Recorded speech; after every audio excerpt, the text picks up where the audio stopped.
যাই হোক, আবারও গাজীপুরের কাপাসিয়ায় ফিরে যাওয়া যাক। গাজীপুরের কাপাসিয়া উপজেলার বীর উজিলি বাজারের আমতলী মোড়, কাপাসিয়া কিশোরগঞ্জ মহাসড়কের পাশেই এই সাগর হোটেল। রাস্তায় চলার পথে বাস ট্রাকের ড্রাইভার এবং যাত্রীরাই এই হোটেলে খেতে আসে। হোটেলটা দেখতে সুন্দর না হলেও এখানে ক্রেতা থাকে নিয়মিত। খাবারের স্বাদও নাকি ভালো। আমরা হচ্ছে এখানে যারা আসছে সবাই ড্রাইভার, ঠিক আছে। আমরা একটা বিয়েতে আসছি, এখানে হিন্দু বিয়ে, তো ওই বাড়িতে আমরা খাই নাই, যার জন্যে মানে হোটেল খুঁজে পরে এখানে পাইছি এখানে। কিন্তু তালাশ টিমের কাছে অভিযোগ আছে, এই হোটেলের মালিক জাহাঙ্গীর আলম খাসির মাংসের নামে শেয়ালের মাংস বিক্রি করে। বাড়ির পাশের জঙ্গল থেকে ফাঁদ পেতে শেয়াল ধরে প্রায়ই খাসি বলে শেয়ালের মাংস বিক্রি করে সে। তাহলে তো এটা খুব খারাপ কাজ, এটা তো মনে হয় উপায় আছে নাকি? এরকম যে আমরা জানতে পারি, এলাকার মানুষের তো মনে হয় তার উচ্ছেদ করে আনবো। এবার দেখা যাক যার দিকে এই শেয়ালের মাংস বিক্রির অভিযোগের আঙুল, সেই জাহাঙ্গীর আলম কি বলে। শত্রুতামি করে এই সমস্ত বিক্রি করেন না কখনো? নো, অসম্ভব।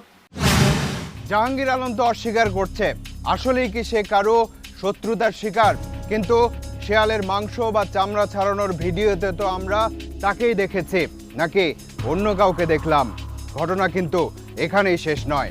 তালাশ টিম গাজীপুরের কাপাসিয়াতে অনুসন্ধানে যাবার অনেক আগে থেকেই শেয়ালের মাংস বিক্রি করার অভিযোগ জাহাঙ্গীর আলমের বিরুদ্ধে।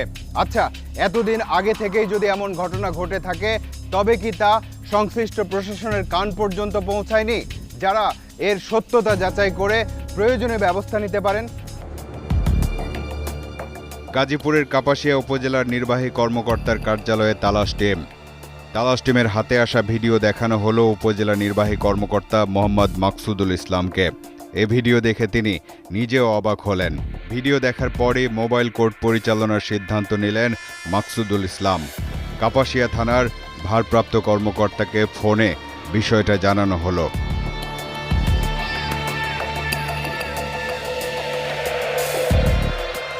মোবাইল কোর্ট কিছুক্ষণের মধ্যেই রওনা হলো সাগর হোটেলের উদ্দেশ্যে। সাথে আছে তালাশ টিম। এমন ঘটনা যেমন প্রত্যাশিত নয়, তেমনি এমন ঘটনা যে নিয়মিত ঘটে সেটাও নয়। সেক্ষেত্রে শেয়ালের মাংস বিক্রির সাজা কেমন হবে সে সম্পর্কেও ধারণা নেই আমাদের। দেখা যাক ভ্রাম্যমাণ আদালত কি সিদ্ধান্ত নেয়।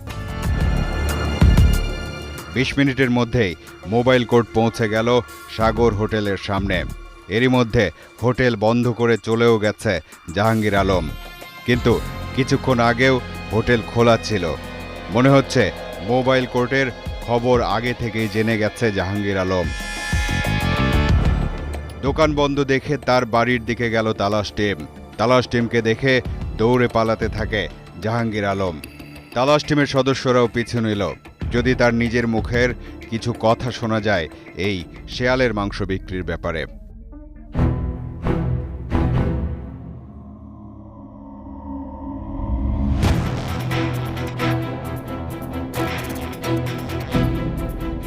কিন্তু শেষ পর্যন্ত দৌড়ে অনেক দূরে চলে গেল হোটেল মালিক জাহাঙ্গীর আলম। এরপর স্থানীয় লোকজনের সাথে কথা বলে তালাশ টিম।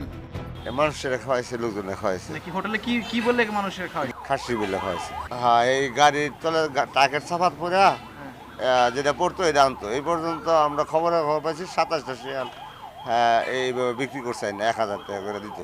মরা শিয়াল এটাকে লেগে বললো আপনি এটা বিচার করবেন, আপনি এটা জানেন বা কি না জানেন, এটা আঙ্গর সামনে বিচার করবো লাগবে।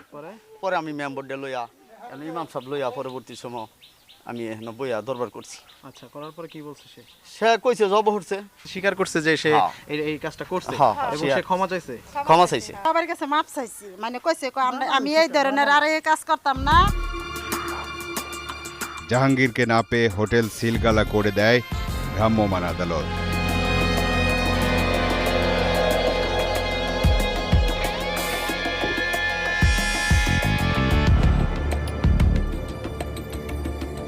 তাৎক্ষণিকভাবে ঘটনাস্থলে উপস্থিত হই এবং ঘটনাস্থলে উপস্থিত হওয়ার পরে আমি ব্যক্তির খোঁজ করি এবং ব্যক্তি পালিয়ে যায়। আমরা তাৎক্ষণিকভাবে হোটেলটি বন্ধ করে দিই। শিয়াল জবাই করেছেন এবং তিনি যেহেতু স্বীকার করেছেন, সুতরাং তিনি অপরাধী। আমরা যেহেতু মানুষের ভোক্তা অধিকার সংরক্ষণ আইন আমাদের দেশে প্রচলিত আছে, সুতরাং ভোক্তা অধিকার সংরক্ষণ আইনের মাধ্যমে তাকে আইনে আনা যাবে এবং স্বাস্থ্য ঝুঁকিমূলক যে কোনো খাবার পরিবেশন করাও যে কোনো মানুষের জন্য গৃহীত অপরাধ। সুতরাং আমরা তাকে অবশ্যই ফাইন্ড আউট করব এবং তার বিরুদ্ধে যথাযথ আইনি ব্যবস্থা নেওয়া হবে। এমন ঘটনা ছোট করে ঘটলেও মানুষের মনে বড় প্রভাব পড়তে পারে, কারণ বাংলাদেশের বেশিরভাগ মানুষ এমনটা কল্পনাই করতে পারে না। অনুসন্ধানের এক পর্যায়ে এক ব্যক্তি বলেছিলেন এখন পর্যন্ত প্রায় 27টি শেয়াল জবাই করে তার মাংস বিক্রি করেছে জাহাঙ্গীর আলম। এটা যদি সত্যি হয় তাহলে যাই হোক, এই শেয়ালের মাংস নিয়ে আর ভাবতে চাচ্ছি না।